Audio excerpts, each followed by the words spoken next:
a good name is to be chosen rather than great riches. One thing that I appreciate about the Bible is that when they're naming children, there's so much purpose. And even with my children, their names, I definitely thought about that for quite some time and chose them with purpose as well. But I just feel like I really appreciate the Bible.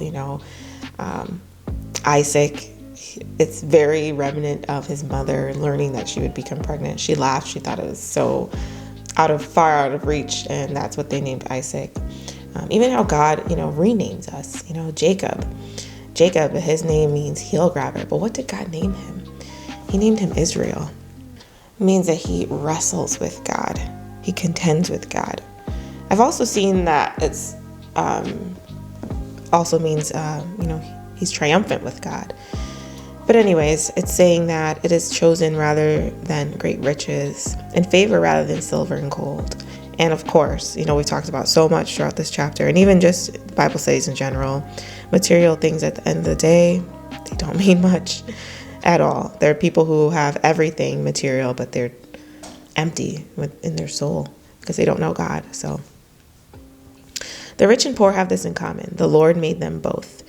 So I think this is important to remember. Sometimes people can become full of themselves. They think that they're better than people who have less or maybe are not as educated as them, but God made them both.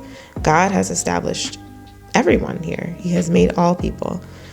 So don't let yourself get to that point where you think you're better than someone else. At least I think that's what this scripture is trying to say. Proverbs talks a lot about having wisdom can help us to resist temptation. So I think it's really important to remember that. That's why we're studying the Bible, for wisdom one of the reasons to avoid temptation. The only thing I care for my children is for them to maintain a strong relationship with the Lord. And of course that comes with many factors, such as I try to do Bible studies with my kids.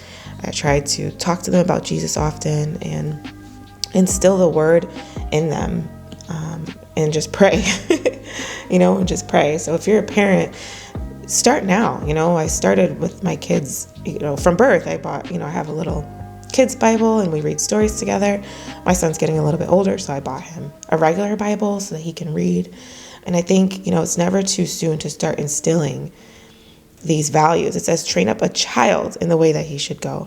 And I try to spend the most time with my kids as possible. It's from the moment that I found out that I was pregnant with my first child, I told myself, I'm going to try to spend as much time with them as possible and just show them. I think it's so important to behave the way that you want them to behave and try to develop a close relationship. I think it's important to start young.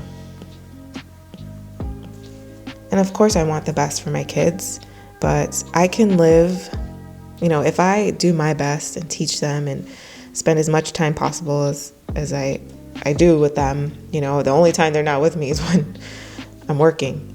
And I think, once they're older, if they choose to stray from God, of course that would break my heart, but I can live with myself knowing that I tried my best. I think that's the biggest thing for me, at least. The borrower servant to the lender. I was going to skip over that, but that's important. 2020, let that be the year that you get out of debt. Pay off your debt. I think it's important. If you have an Amazon account, but you're in debt, what's the point? If you are, trying to put money into places just so that it could seem like you have it all together, rather than putting money into places that would get you out of this servitude, because you're a servant to your credit card or whatever debt that you have, pay it off. Put extra money towards whatever it is you're trying to pay off. There's so many ways, and there's so many videos on the internet. Just go on YouTube and search how to get out of debt. You will find a plethora of information of how you can save and put money aside and work your way out of getting out of debt. It's biblical. The rich rule over the poor, and the borrower is servant to the lender. Don't be a servant to the lender. One who loves a pure heart and has gracious lips. The king will be his friend. And I think that's just saying that having this pure heart, you will receive favor. That automatically makes me think of Joseph when he was thrown into slavery by his brothers. He had so much favor. And I guess that's kind of what that reminds me of. I'm just backtracking a little bit. Of course, generosity again. Make 2021, I almost said 2020, make 2021 the year of generosity. Give more than you receive.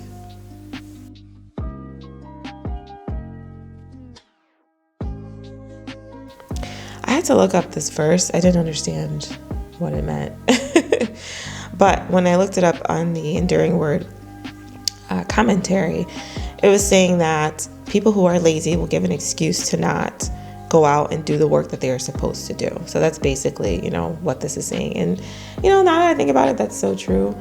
I've definitely seen and heard where people will make claims of, well, I can't do this because, and kind of making an excuse.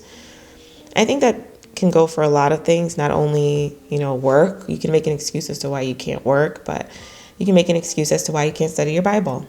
You can make an excuse as to why you can't clean your home, and I'm not saying, believe me, my home is not always clean, but I'm just saying every once in a while, tidy up your home. You can make an excuse as for anything in this world. So I think it's really important to remember this. A sluggard says there's a lion out there, I'll be killed in the streets. And the Enduring Word was saying, if you don't want to do something, if you're lazy about something, you'll kind of make up an excuse as to why you can't do it. Folly is bound up in the heart of a child, but the rod of discipline will drive it from him. This is another, reading through Proverbs and reading a lot of things that I didn't realize was in the Bible. Like, this is something that I obviously knew. I know that if I don't discipline my children, that's not going to help them. We need to discipline them. And when I say discipline, I'm very much for gentle parenting, which if you don't know what that is, that's a whole different topic. But nonetheless, discipline, teaching them the right ways. It says that folly is bound up, or foolishness, in the heart of a child. So we need to be taught. But also, if you're not a parent, this could be very, very prevalent to us as children of God. We don't know any better, but God disciplines us at times in order to help us learn. Sometimes we do things, and sometimes God tries to warn us and we don't listen. And so we need to learn the hard way. And we go through things in life that we probably could have avoided had we just listened to the words of the Lord in the first place. I know I've been there. Someone asked me in another video, can you tell me an example of God's discipline? And I guess something that I can think of is Jonah and the whale. When God told Jonah to go to Nineveh, Jonah didn't listen. He tried to run and he ended up on a boat, and there was a storm. He got thrown off the boat. He ended up in the belly of a whale. And in that time, he learned that, he should listen to the Lord. And guess where Jonah ended up going at the end? Right back to Nineveh. He took a really long way to go somewhere that he could have just gone immediately and listened to God instead of ending up in a really hard situation. So that's one example of discipline from the Bible that I could easily think of. I'm sure there's many more. Focus your heart on my knowledge. It's so funny because just this morning I was talking about with my husband, we focus on the things that appear bigger to us. So if you are focusing on the sad things and the hard things in life, then that's where your mood will be. That's where your heart will be. But if we focus on the good things, then that's also where our mood and our heart will be. We were just talking about that this morning. And so it's really cool to see it here. Listen to the words of the wise and focus your heart. It's hard sometimes, especially with everything going on in the world. There's always something in the news, right? It's hard to focus on the positive sometimes, but it's necessary. For it will be pleasant if you keep them within you and always ready on your lips. So good. That's just confirmation of what I was just talking about with my husband this morning.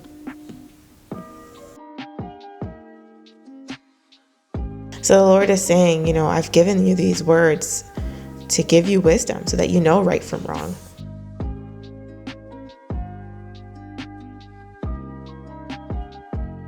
So remember back, I think it was in Proverbs 5, the book of Proverbs switched over to these analogies, if you will. Every verse was a different piece of wisdom. And I think, verse 19 was kind of like a turning point. So God is now saying, listen to these words. And now it's saying, it's telling us things that we should not do. So this is a really good shift.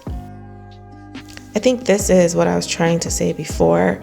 Not to, be careful of who you surround yourself with.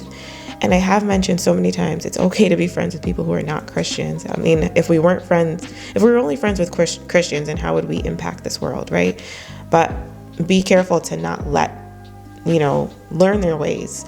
It says, do not go with one given to anger, with a hot head, lest you learn their ways and entrap your soul. So be careful.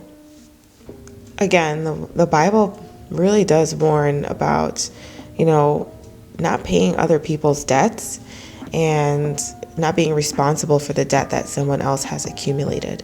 It's really important. Whatever it is that you're doing, do it with your very best. That's all I have for today. So please share with me, what did you learn? I would love to hear. So during the month of January 2021, I post every day at 7 a.m. Eastern Standard Time, but normally I post every Monday, Wednesday, Friday at 7 a.m. Eastern Standard Time. I can't wait to study the Bible with you again. Bye.